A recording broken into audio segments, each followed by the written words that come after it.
It's imaginary story not based on real events. இந்த video ரொம்ப ஹாராக இருக்கும். வீடியோக்குள்ள போகலாம். குழந்தைங்க யாரும் பார்க்காதீங்க.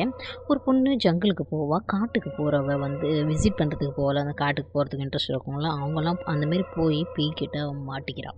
மாட்டிக்கிட்டதுக்கப்புறம் அந்த பேய்கிட்டேருந்து வெளியே வர்றாளா இல்லையான்னு தான் பார்க்க போகிறோம். ஏன்னா அவள் வந்து மாட்டினது வந்து அந்த டால் பேய்கிட்ட மாட்டிக்கிறான். அங்கே நிறையா பொம்மைங்க இருக்குது, அதுக்கிட்ட மாட்டிக்கிறான்.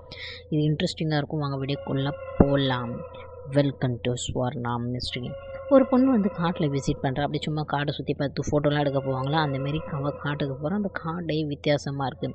வித்தியாசமாக இருக்கிறப்ப நடந்து போகிறான். அந்த இடத்துல கேம்பிங் போட்டு இருக்கிறான். அந்த இடத்துல பார்த்தா எல்லா பொம்மைங்களும் மரத்தில் தொங்குதுங்க. வித்தியாசமாக பிஹேவியர் நிறைய பொம்மைங்க அங்கே கிடக்குதுங்க. அதுக்கப்புறமேட்டுக்கு வந்து காட்டில் சுற்றி பார்க்குறப்ப சில பொம்மைங்க வந்து புகை இதெல்லாம் இது பண்ணிக்கிட்டு காட்டுறாங்க. அதுக்கப்புறம் பார்த்தா அந்த பொண்ணு வந்து ஒரு தண்ணியில் விழுந்துட்டான். அந்த தண்ணியில் விழுந்ததுக்கப்புறம் பார்த்தா பூரா எலும்பு கூட இருக்குது. நிறைய பேர் அந்த இடத்துல மாடிக்கிட்டு இருந்திருக்காங்க. அவள் அங்கேருந்து தப்பிச்சு போகலான்னு ரொம்ப நேரமாக நீச்சல் அடிச்சுக்கிட்டே இருக்கிறா, பயந்துக்கிட்டே. ஆனால் அவன் நீச்சல் அடிக்க அடிக்க அடிக்க வந்துக்கிட்டே இருக்கே தவிர அவள் நீச்சல் அடித்து போகவும் முடியல. அப்புறம் அவள் எப்படியோ ஃபாஸ்ட்டாக அந்த இடத்துல வந்து நீச்சல் அடித்து எப்படியோ இது பண்ணி அந்த இடத்துல வந்து தப்பிக்கணும்னு நினச்சி கடவுளை வேண்டிக்கிட்டே வரா.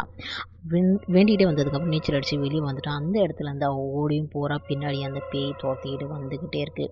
இருந்தாலும் அவள் காட்டை நோக்கி போய்கிட்டே இருக்கா. எப்படியாவது நம்ம போயிடணும், வெளியே போய் தப்பிச்சிக்கணும்.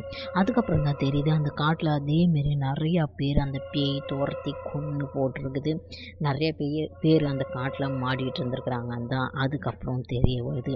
அதேமாரி இந்த பொண்ணு அந்த இடத்துல இருந்து தப்பிச்சு போகிறா. அப்போ அந்த இடம் சன்னாட்டமாக இருக்குது, வெறும் ஃபாகாகவே இருக்குது.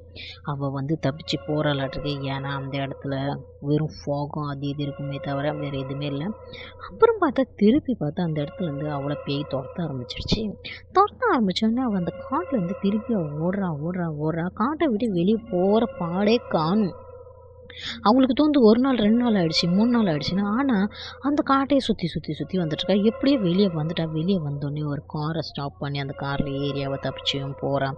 அதுக்கப்புறம் தான் காட்டுறாங்க ஒரு பொம்மை வந்து ரொம்ப அழுகி போய் அப்படியே வீணாகி போய் அப்படியே கிடக்குது. அந்த பொம்மையை எடுத்து ஒரு பொம்மை செய்கிறவங்க எடுத்து அந்த பொம்மையை ரீமேக் பண்ணியிருக்காங்க. அந்த ரீமேக் பண்ணோன்னே ஒரு பொண்ணு அந்த பொம்மையை வாங்கி வீட்டுக்கும் கொண்டு போகிறான். வீட்டுக்கு கொண்டு போய் அந்த இடத்துல வீட்டில் வச்சுட்டு அப்படியே மறந்து விட்டா. அந்த பொம்மை வந்து நடமாட ஆரம்பிச்சிடுச்சு.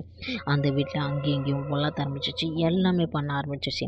அதுக்கப்புறமேட்டுக்கு அவளுக்கு விஷயம் தெரிய வருது, இது ஒரு பேய் பொம்மைன்னு. அந்த இடத்த விட்டு ஓடலான்னு பார்த்தா அந்த பொம்மை ஒரு குள்ளாடி எடுத்துக்கிட்டு அந்த பொண்ணை துரத்தி அடிக்குது, சாவடிக்கலான்னு பார்க்குது. ஆனால் அவள் தப்பிச்சிக்கிறா. அதுக்கப்புறம் அந்த பொம்மையை ஒரு காட்டில் கொண்டு போய் புதைச்சி வச்சிடுறான். அதுக்கப்புறம் இந்த காட்டில் இந்தமாரி நடக்க ஆரம்பிச்சிச்சு. இந்த டிஃப்ரெண்ட்டான ஸ்டோரி பிடிச்சதா லைக் அண்ட் சப்ஸ்கிரைப் பண்ணுங்கள். ஃப்ரெண்ட்ஸ் அண்ட் ஃபேமிலிக்கு ஷேர் பண்ணுங்கள். பாய்.